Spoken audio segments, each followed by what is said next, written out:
He said, when you want to succeed as bad as you want to breathe, then you'll be successful. Was ever a dream? Darn them. Hi, I'm Ubong Matthew, founder of An Hour with a Manager. This platform was created to solve a real challenge we saw across African professional spaces, which is the gap between ambition and structured leadership. Because a better manager will build a better Africa, and the world needs both.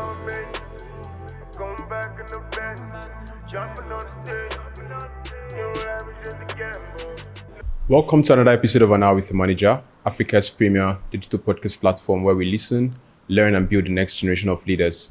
In this episode, and continue with our discussion in tackling public sector or 3Ps partnerships in the whole structures, today we have with us two distinguished experts who, due to their own experience, personal experience with 10, 15, 20 years, will be sharing in-depth conversation.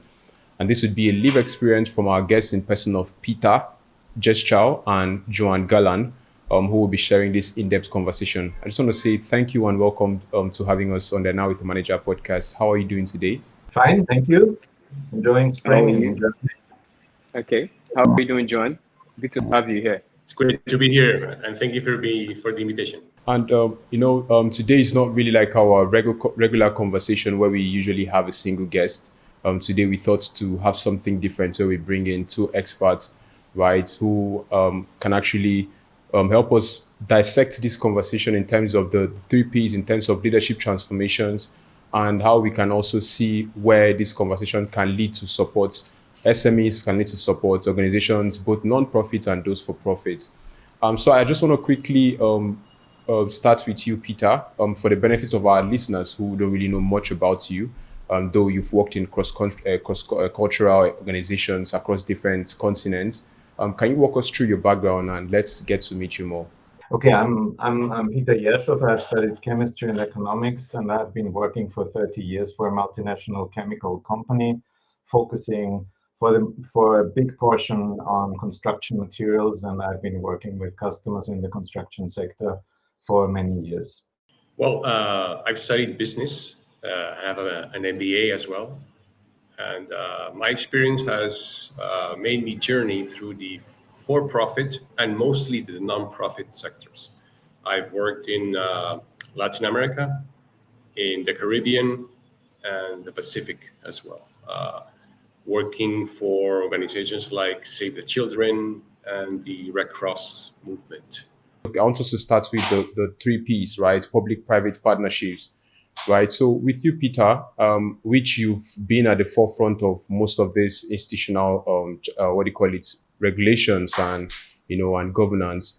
Well, how can we really, as those who be listening to this conversation, what should we really understand by the 3Ps itself? Well, I can tell you only the experience that I have in Europe and maybe in some parts of the world. The 3Ps stand for public-private partnership. And here in Germany, it's quite often that the public governance actually has a project, and then the contractors are asked to make a building or build a road, and then also to maintain the road, to do the repair and so on. Everything that is needed such that the traffic can roll. And then they charge the public governance or the public institution money for doing this, for providing this service. This is how it works normally. It's quite complex, and it's driven by complex contracts that last maybe 20 to 30 years, and likewise many projects of this kind are in place actually. About complexity of the whole sector. And I think that brings us to Joan.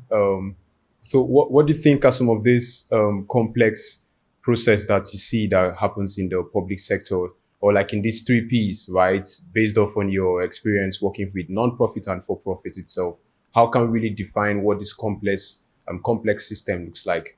Yeah, complexity is I would say it's an interesting term and maybe a topic too that we can further address, but try to keeping it simple.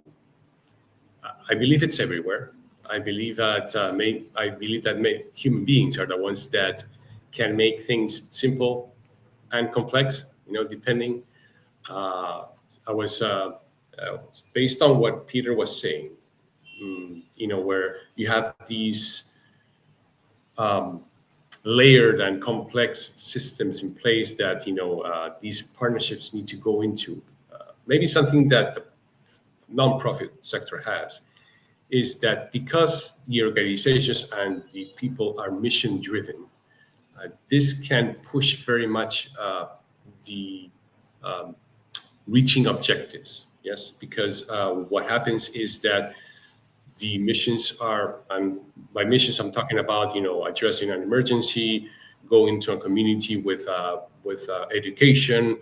These are very strong missions that can help the organizations and the persons inside them address complexity in a better way. So yeah, that's something that is interesting. That in my experience from this 20 plus years, brings a lot of strength into what organizations want to achieve. So, Peter, do you agree to that?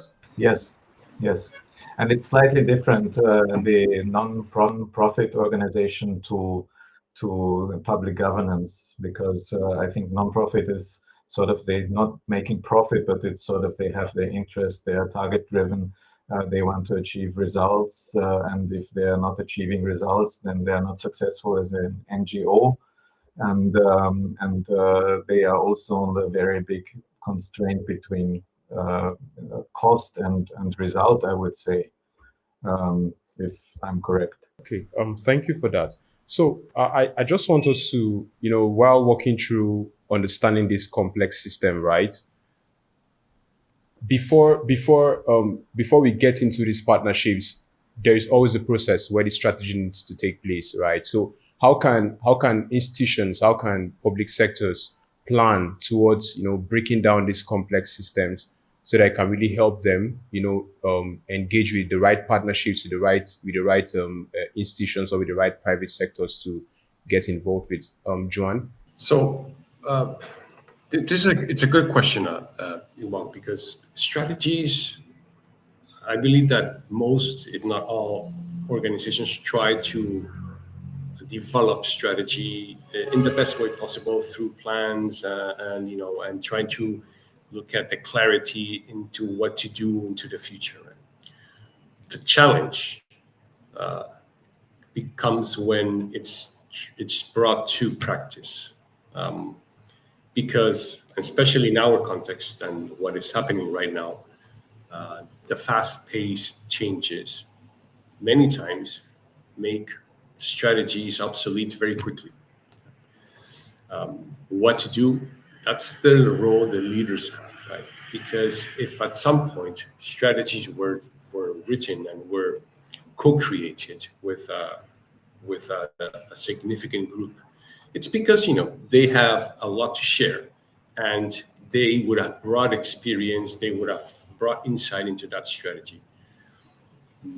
Not necessarily a change along the way will make that strategy obsolete. It can be perceived as, okay, this is something that we need to shelve now.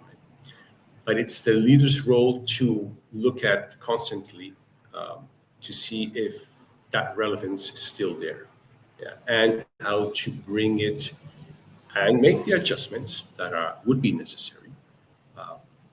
But it's something that we always, and at this very moment in these times, looking at the long term is quite difficult.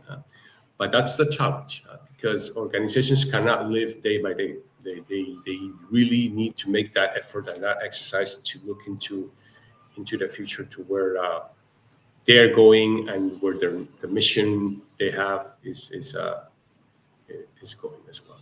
So is there ever a time where strategy probably goes wrong based on when executing like the plans? Yeah, many times. But there's something interesting that happens if the strategy is designed and that process is organized correctly. It's the inspiration.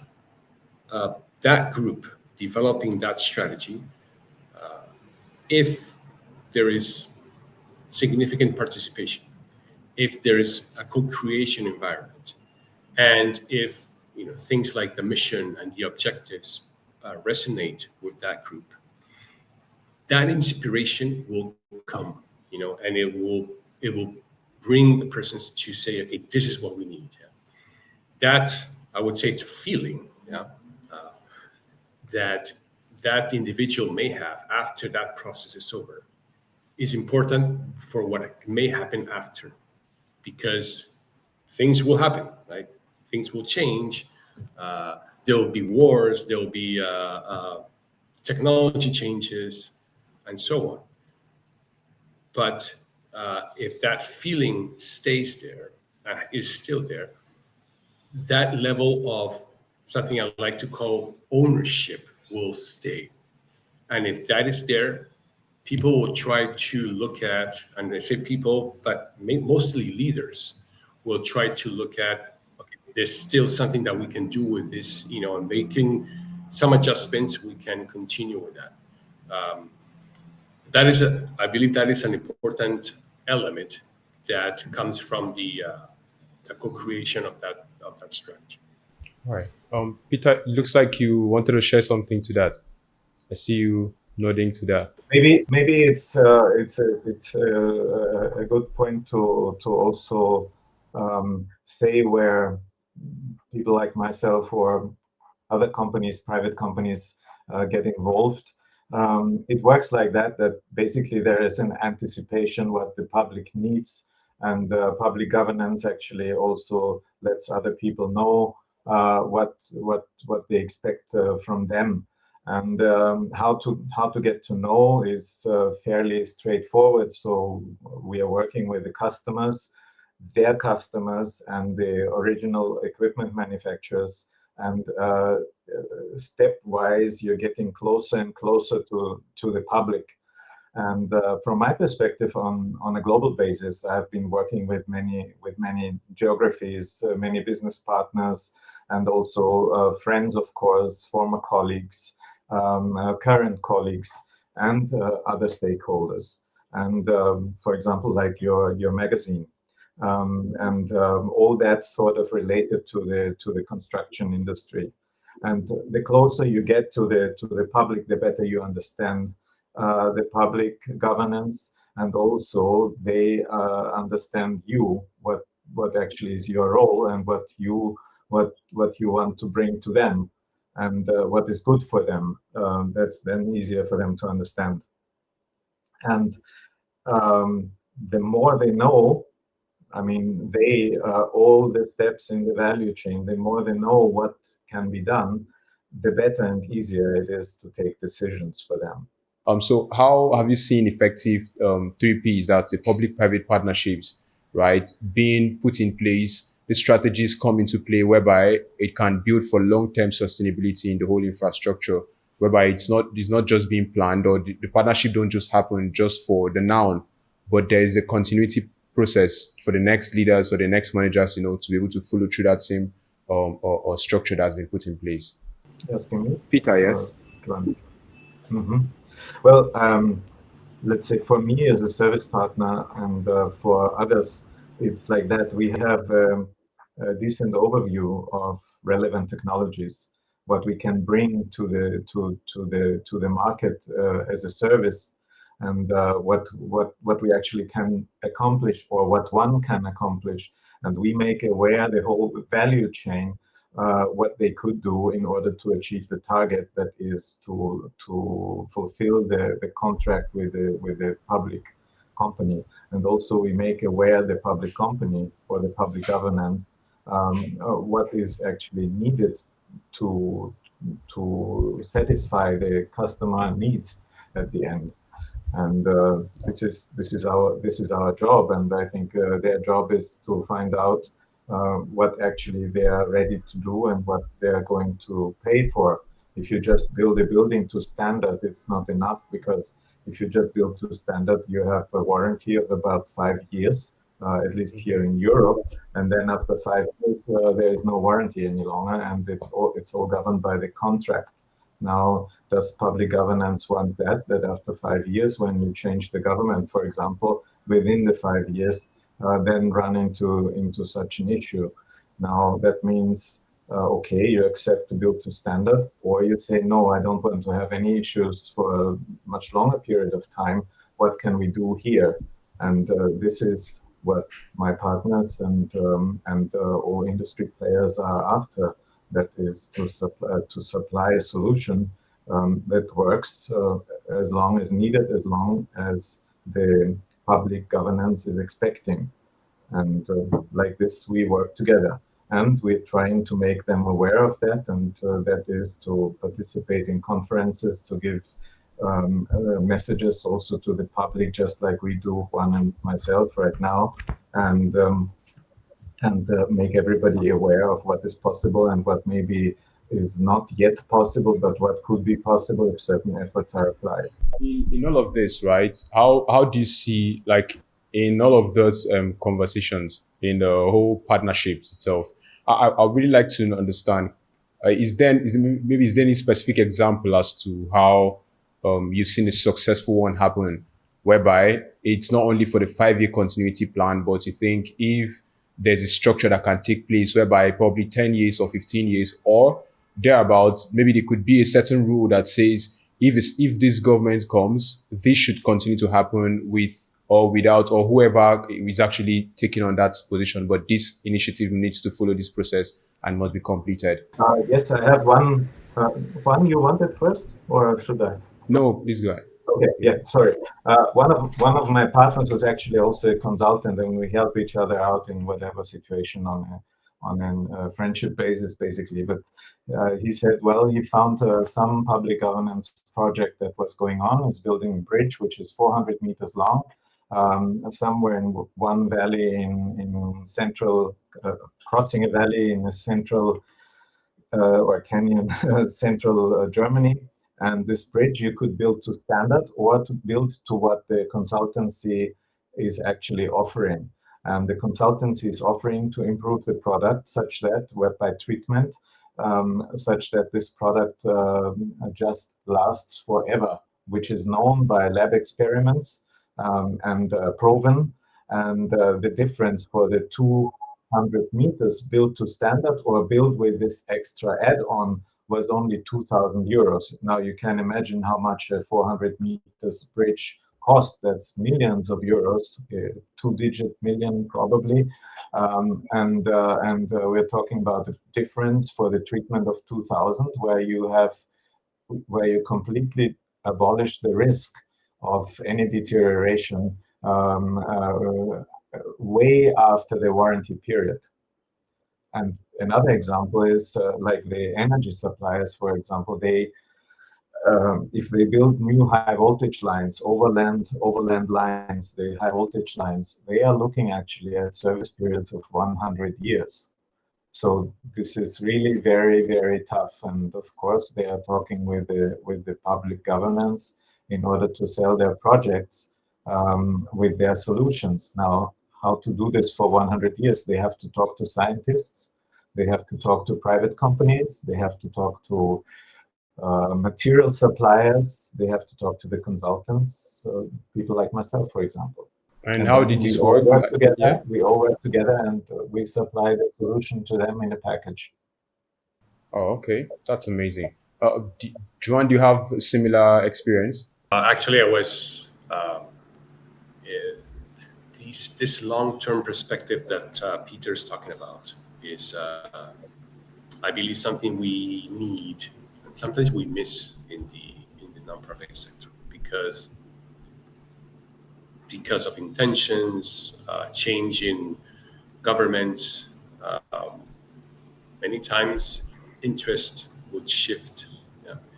And because it's very sensitive matter to work with communities, with individuals on education, health, and so on, where actually a long-term perspective is very much needed, but not always respected and not always yeah, worked with. Um, that's a challenge. So as Peter was saying, very probably he has contracts written in stone, yeah, which would be a great to have in the nonprofit sector because usually agreements last 1 year, 2 years at the most. Then governments change, and when I say governments, I'm actually talking about both the country government, the recipient of the service the nonprofit is providing, but also the back donor. If the funding is coming internationally, there's shifts in that in those governments as well. So that's an ongoing challenge in the nonprofit sector because you need to be constantly handling these fronts in a way that you can make your mission come through, and the objectives being reached, being those objectives long term. Because of course we can't get short-term projects like we delivered aid in a certain community. Okay, but the impact is what we need to look at for, and impact takes time. Yeah. And that impact is many times sensitive to what I'm saying. That challenge is something that constantly nonprofits need to educate, to learn, and address in the best way possible.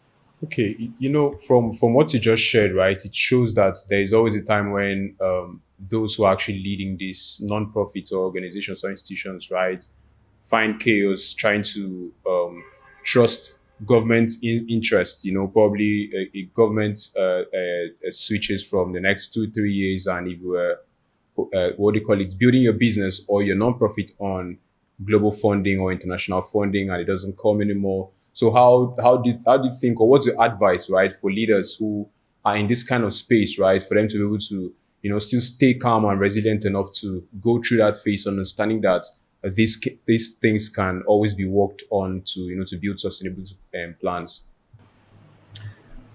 Because this is I would say it's a reality. It's real. It's a reality. Yeah. Leaders need to best analyze and understand and journey through this situation. From a financial perspective, diversifying funding is very important. What I mean is having more than one donor, more than one type of source of funding, meaning that not only international funding, but, and especially in these times, localizing the funding is a very important step. Trying to look at support, engagement, and support from the local governments, from the communities is very important. And nonprofits also need to many times look into for-profit services that can sustain their missions. So again, going back to complexity, that's also very, very, very important point, because actually what you have is you start dealing with more than one business model, not only one, but actually several, in order to have this long-term perspective and not to only be dependent on one or two sources of funding. Yes. I think talking about this complexity, if I grab this word, actually the public governance has to have some sort of overview. Who are the reliable partners? That means to really be aware what is possible when you buy a product or a house, a building, a facility, a road, a bridge, for example. And as I mentioned before, if they just say, okay, build this bridge and standard XYZ should do it, that is obviously not enough. If public governance goes, visits exhibitions, the conferences, talk to the makers of opinion makers, like magazines, like people like myself, like universities, and so on. Then they get a common picture. Also, they can choose their partners with international recognition who have done certain projects before in other places of the world, maybe in similar environment, similar climate, similar economic environment, and then they can learn from each other by best practice. And likewise, they can also do a background check of their suppliers, their potential suppliers, if they actually do offer something similar to what they get offered from all and everywhere. Okay. Thank you to that. So if you can follow up through, we've been able to journey through understanding what these three P's are and the complexities. And before each government institution say yes, like I mentioned earlier, government are always either in the position of having so many applications, so many proposals to deal with, and you get to find yourself at a point where you don't really understand which is more credible enough for you to say yes to or not, right? So this is to you, Peter.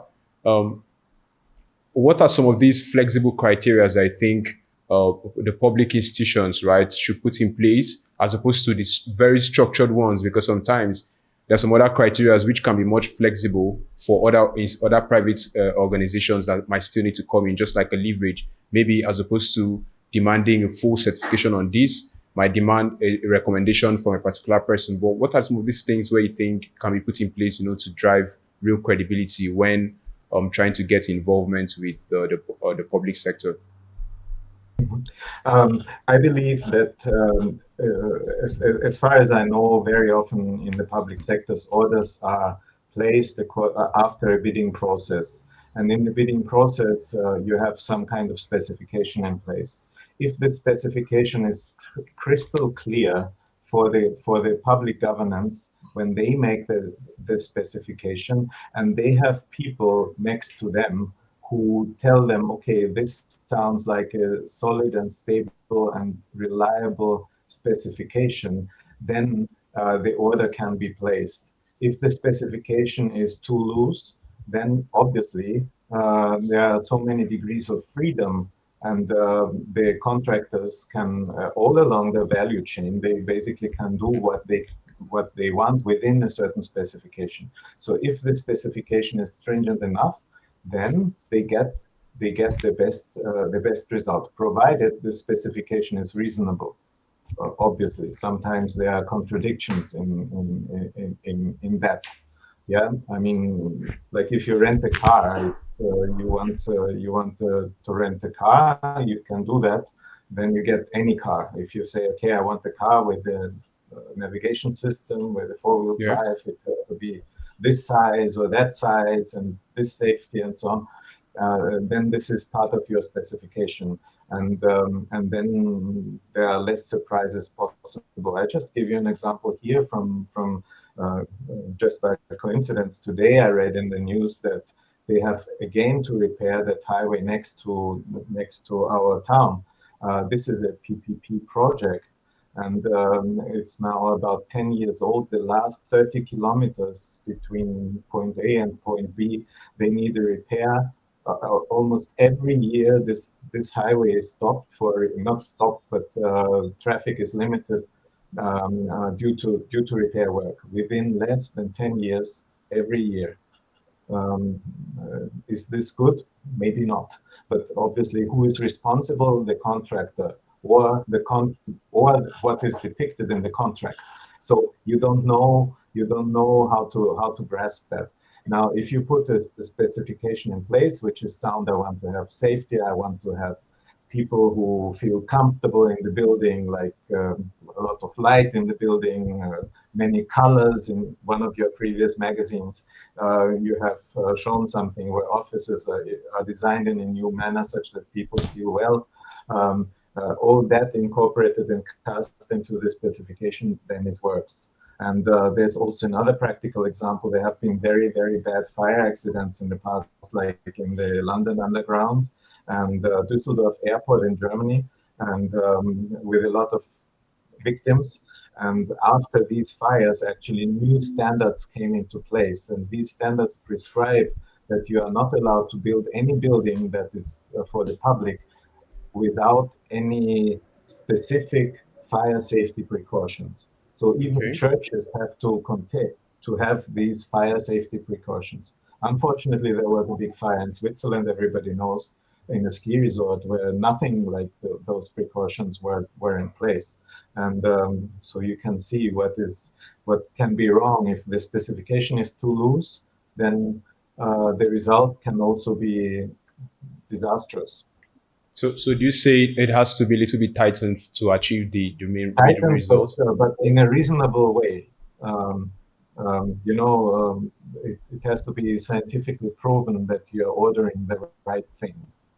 And so the people along the value chain, they should group together and get together, talk to each other, including the ordering party. Sometimes it's not always possible, but this is what needs to be done.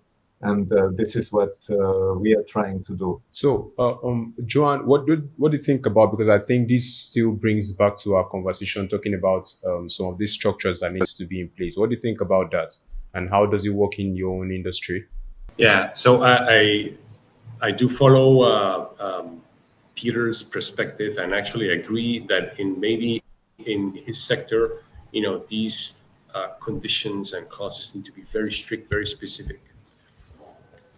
But I would also like to look at this from a different perspective, especially in my sector, because what is happening many times is that, so when a contract is about to be signed, I'm talking about a contract where funding is involved, coming maybe from a donor.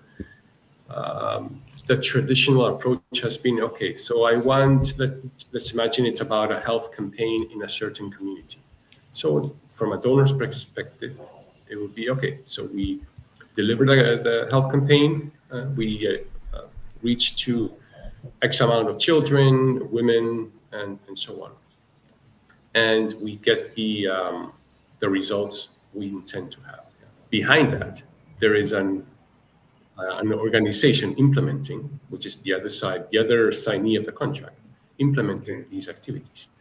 These activities need to have not only the direct implementers, but they need to have, all the back office, finance, administration, everything and all the infrastructure that actually organizations have to make things work. So what the discussion that is happening right now in the sector is that it's not about the project, although the results are interesting to have because they're visible, but it's about trust and trusting the organization that is going to deliver. For that to happen, Sorry, is that why referrals or recommendations still sells? yes, that definitely comes into the picture as a key element, because at the end of the day, we are people, and we trust each other or we don't. And an organization is composed of people, its previous reputation for delivering or not delivering, and all that adds to the trust I'm referring to.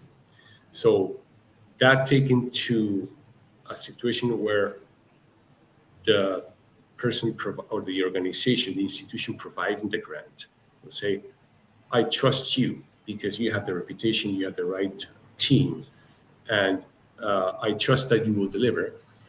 That becomes a more open-ended agreement where the organization will have more space to maneuver on how to manage the delivery and the funds in the best way possible. So it's not a strict clause or set of clauses in the contract that you need to look into, but actually a more open-ended agreement. In the sector, that's what organizations strive for having.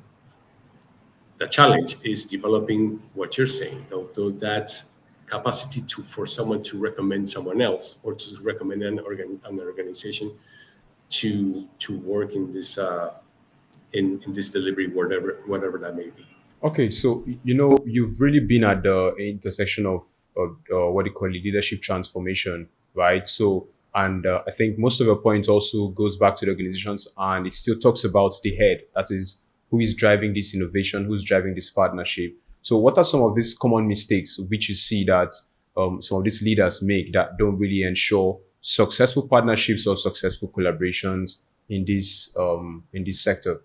So partnerships need to be nurtured all the time, based on the trust that we're talking about right now. Trust takes years to build and seconds to break. So long-term partnerships are, I would say, one of the best mechanisms to build impact and to reach the objectives we want. For that to happen, that partnership needs to be, as I say, nurtured all the time. There are many ways that you need to do it. Bringing the donor to see, what is being delivered. Having the right reports on time and with the quality that they need. But beyond that, it's about that trust. That, again, I'll go back to the trust term many times because I think it's at the heart of I think it's a very good tool. Yeah, please go ahead. Because it applies to many of the things we're talking and discussing right now. But partnerships are at the heart of it is to nurture that relationship based on these elements. Peter, do you have anything to contribute to that? Well, I think the trust is quite a good thing overall. Also, earlier we have talked about the complexity and also about long-term agreements like contracts. And I think if the trust works, it's very, very good. But also if there is maybe sometimes the necessity to question if this is really working, you go back and see the contract. What does the contract actually read? And part of the contract is this specification that I'm. And so there is a lot of help coming within the public governance organization, because they can rely on certain aids, like, for example, business information modeling, which helps, like it's a database system which is assisted by artificial intelligence, and then they can objectivize any offer they get and compare two offers with, what is in offer number one, what is offer number two, what exactly is the difference. You can put them together. Or, for example, they say, we want exactly the same building with exactly the same equipment, like in Lagos. We want to have it in Abuja. What was done there? I use the BIM system from Lagos and use and apply it in Abuja, for example. This is how they could work and objectivize. And see what their contractor, the local contractor in Abuja is doing, what is the difference. Okay, so I think you already touched point on the question I wanted to come in because I know you've had to work with guys from China, from East Africa, from Africa itself, Ghana. You've also had to work with those in the Europe too, right? So like you've mentioned trust, you've also Joan mentioned trust, and you've also talked about understanding the environment or the dynamics in maybe like our region, like in Lagos and Abuja, right? So what are some of these lessons adding to trust that government can also learn, to help them structure this kind of partnership so that it's not only for one's value, but it can last long term and drive good results? For example, in my previous career, was, for example, we were very much engaged in the fire safety sector, and there was one fire in a building, and um, that building, that it was not a catastrophe, nobody died or anything happened, but this building is going to be repaired, and we said, okay, what if we help? What if we help the authorities in that place? I don't want to mention the name. What if we help the authorities there to apply certain measures in the repair work, such that anything like this can never happen again? And what they have done, this city was actually sending somebody from the local fire brigade to our customer to certify the electric system that this customer was offering to them. So we actually helped to find the right supplier to find the right solution for their problem. They just wanted to avoid the same thing to happen again. And like this, you can catalyze this. I did not mean to say I have experience with Lagos and Abuja. That is just, I know the names of the cities, but it's just, you want to copy exactly something, you can do it with using the building information modeling system. And in former times, before having this, we have been doing that on a manual basis. So likewise, the fire brigade from one city went to, in Europe, fire brigade went to US, and they actually finally purchased their system and installed it. Joan, do you think the same way in your industry? Yeah, I also had the chance to work in several regions around the world. There is a very important leadership role that stands and stays whatever the environment they're working on. So on one side, you need to always understand and contextualize the local customs, the way people communicate, so on. But the way, if the leaders, their organizations only rely on a signed contract, whatever that may be, it might be an infrastructure contract, it might be a delivery, a social delivery contract, education, health, it doesn't matter. But if they only rely on that paper, things can get difficult over time, especially when we look into the long term. So the abilities and the skills and the style of leadership comes into play in a very important manner. How the leader guides the relationship, how the leader influences the relationship, and even inspires the group or the stakeholders will have, I would say, can make a difference into maintaining that partnership that we were referring to, because people believe in you. I think that I've seen it all, in all the places I've worked.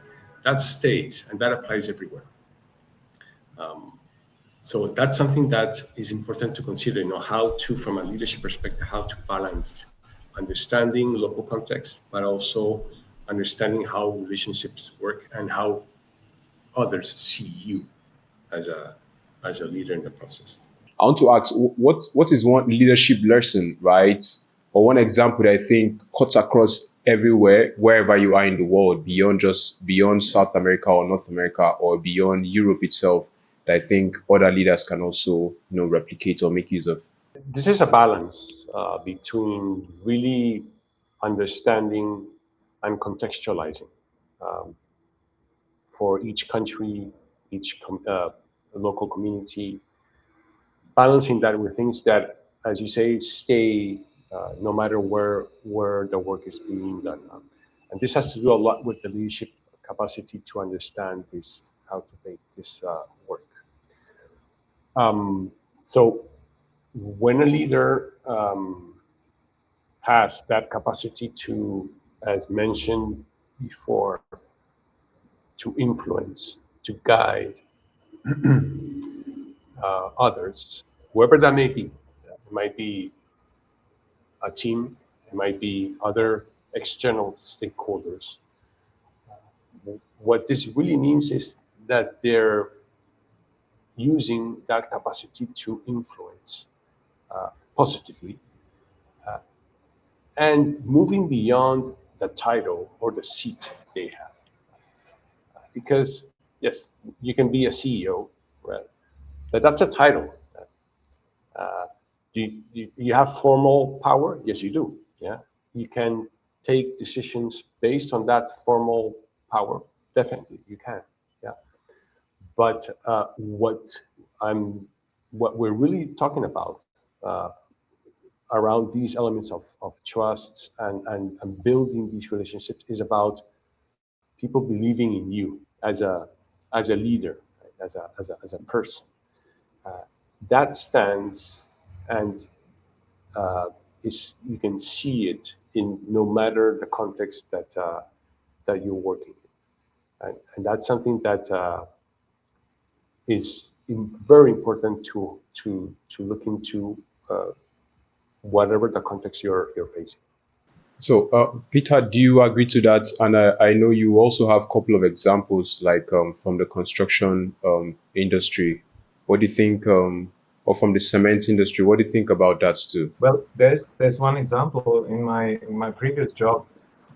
We got to know from the market that there is a new type of cement being developed in India, which is cement less susceptible to moisture. And we found out how to do this, and basically, in order to be more convincing and to objectivize our findings, we went to the German Association of Cement Makers, and there they made some tests. And with these tests, we actually visited some customers in India, and we showed the test, and we also showed that our product is working in that way. And likewise, they decided then to go down this route, and they brought this type of cement to the market at the end. And of course, the cement maker, as a private company, has to convince the public somehow. And how did they do that? Obviously, I'm telling because I was not witnessing this, but obviously you have to tell the public, look, there is this association of the German cement makers, which is acknowledged on a worldwide basis. Actually, it's funny because it sounds like very much national, but it's internationally active. And so like this, it was fairly easy for this organization to convince the public, or let's say the stakeholders, of using this cement. And now what we have done in the past was we also approached customers elsewhere in the world, and even on the African continent, I've heard this type of cement already is in use. And this is maybe one example how it works. And this goes down the route with the trust, for example, that Juan mentioned, because you can promise something, but then you have to prove what you promise. And this has been done by those results from this German association. And what quite often happens is that you buy a product, but then you need the after-sales service, which is actually part of the public partnership or part of the PPP, this after-sales service. What kind of service is coming? And quite often I'm asked, for example, now, who is the best supplier for such and such machine? And I in a country, any country, and then I tell this person, look, yes, this machine is very, very good, but it depends very much on the service that you get with the machine. The local people that talk to you every day, if there are local people that can help you with this machine, then it's good. If there is nobody there, then it's quite difficult, because then you have to call back to Germany and see where you get the service from. So these are the considerations, and this is the trust, and maybe the triple P should be sort of renamed into 2P and then teamwork. Yeah, so Okay. actually these people, they are on a business perspective, they are independent, but they actually have to rely on each other and to trust each other, talk to each other back and forth. And this is how it actually works. It's always a chain of small steps back and forth, and maybe even much more complex than just linear. Joan, looks like you have something to share there. Reality is that these laws come from way back, the early 20th century, most of them, if not before.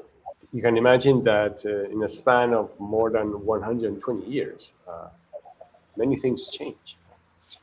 So, but to have a law recognizing the organization is, I mean, what else can you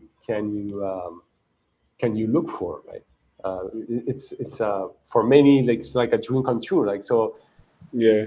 but looking at that, and this is actually what the International Federation of the Red Cross and Red Crescent Societies saw happening, is that the national societies were holding on to this law without any, as we before were discussing, looking into if it really is actually it's contextualized into the local and to the times that the organization was facing at that time. Huh?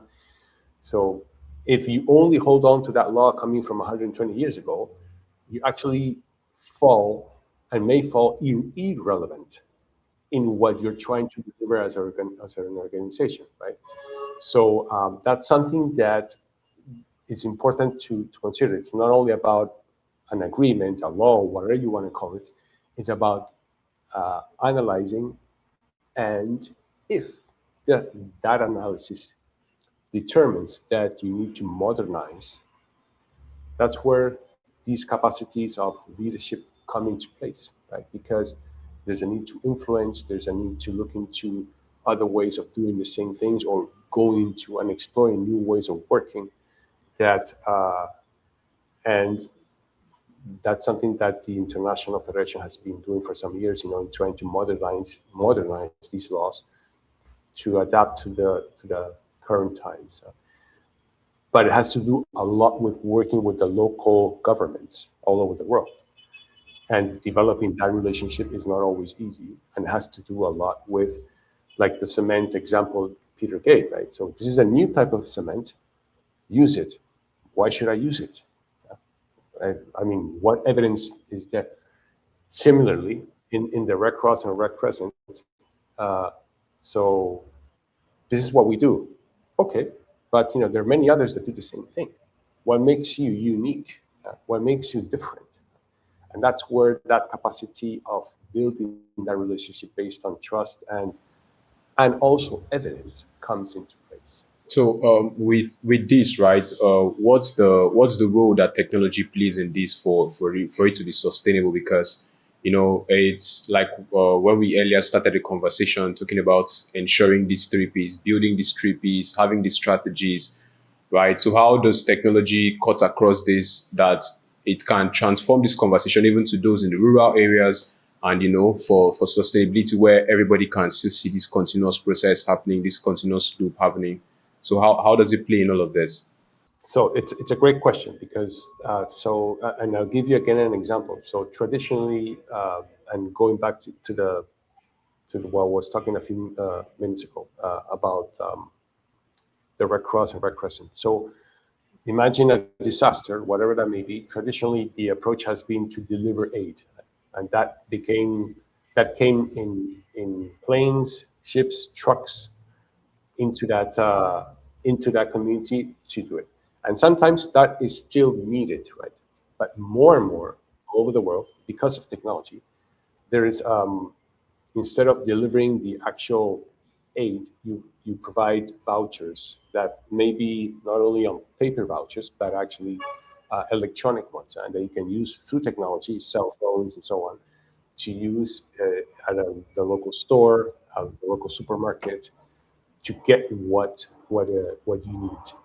Um, that has been, I believe, a game changer, because instead of having 2 weeks to deliver something in a highly complex geographical area, you can do it through only providing this methodology to approach the aid needed.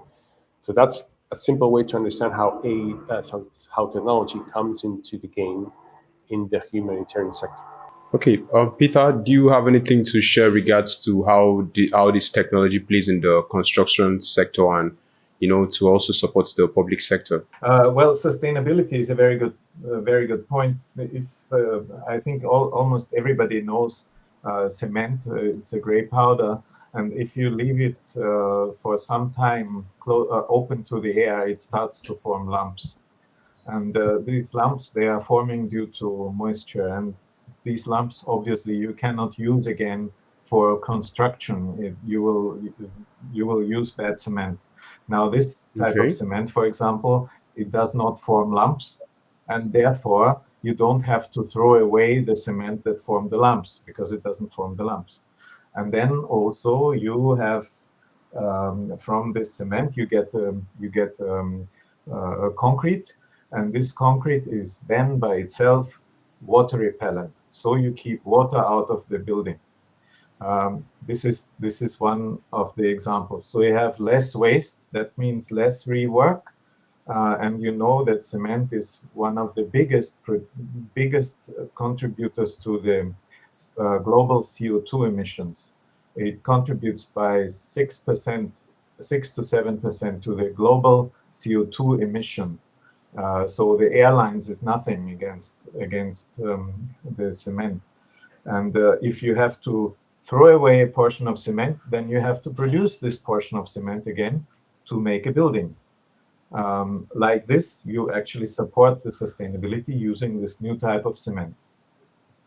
Then there's something else I didn't talk before, but increasingly, and in particular also Africa and many other so-called emerging countries, they actually want to have affordable homes, like homes, or could be also interesting for Red Cross, homes that can be built very quickly.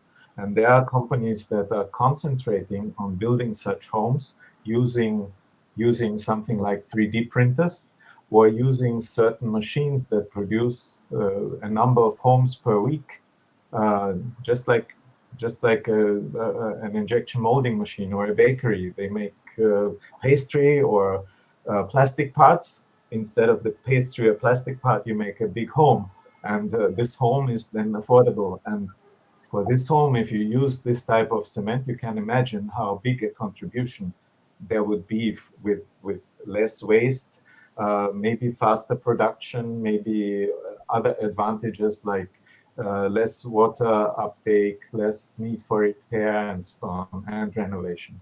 I mentioned the bridges, by the way. In Germany, about more than 30% of all bridges are damaged due to the fact that not the right raw materials have been used after the Second World War. And all of them need to be repaired or maybe even replaced. Now, today there is the technology available to avoid all these problems.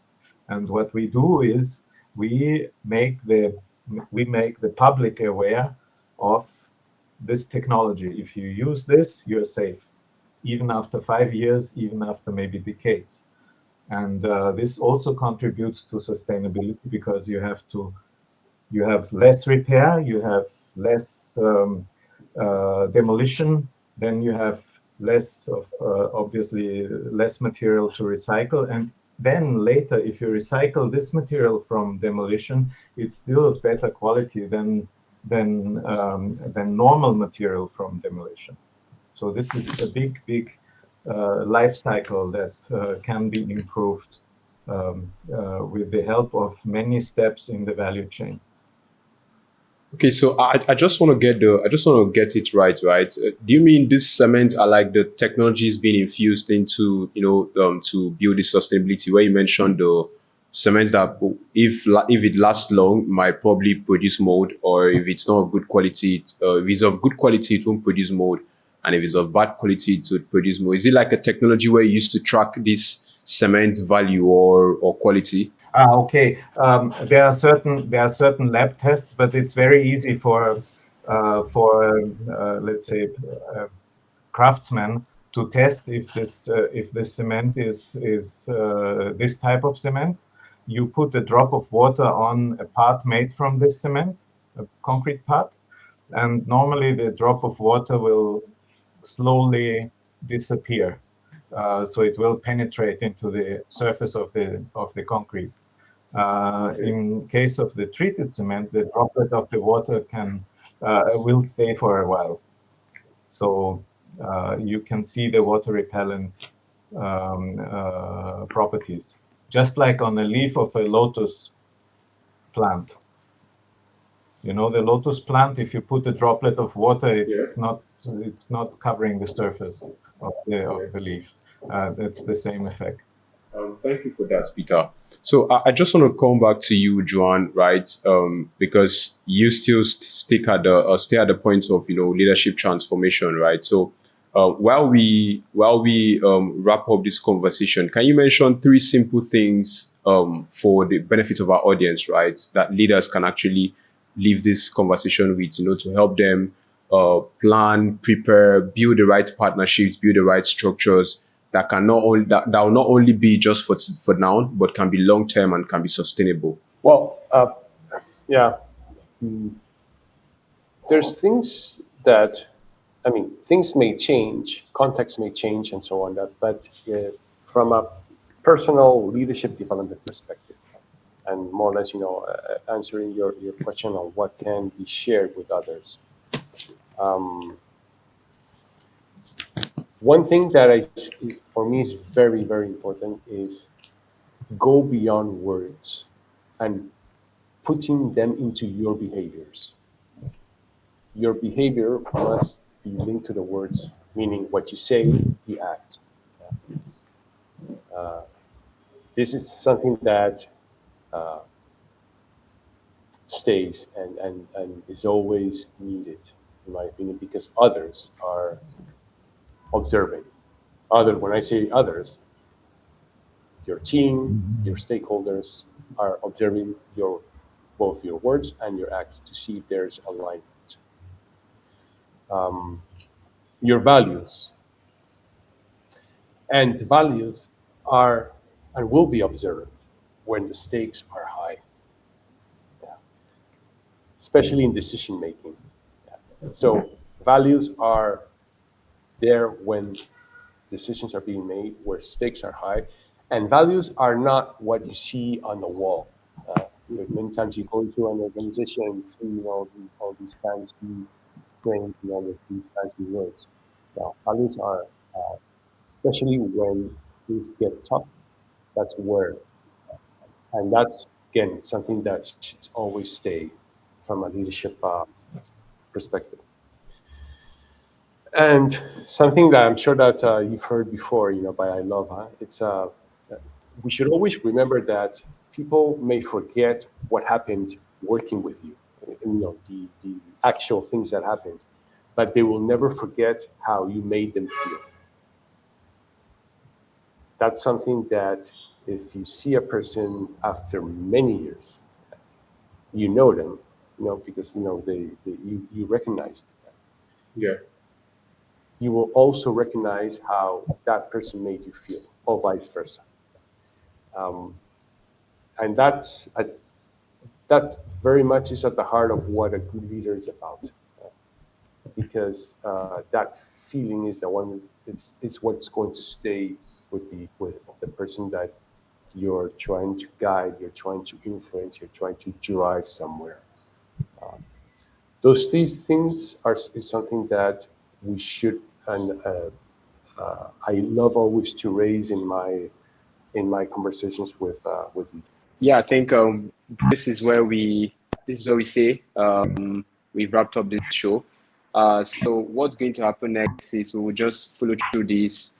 The magazine will be coming next. Already we started preparation for that, and this will be broadcasted in 2 weeks' time because we will be sending out the conversation with Patricia and Dr. Salah, as I had mentioned the previous time. So I think so far it's been very good, and I think it's been very informative too. Happy weekend, and I hope you enjoy the rest of the weekend too. Thank you, Joan. Thank you, Peter. All right, so. Going back in the bed, jumping on the stage. You know, I was just a gamble.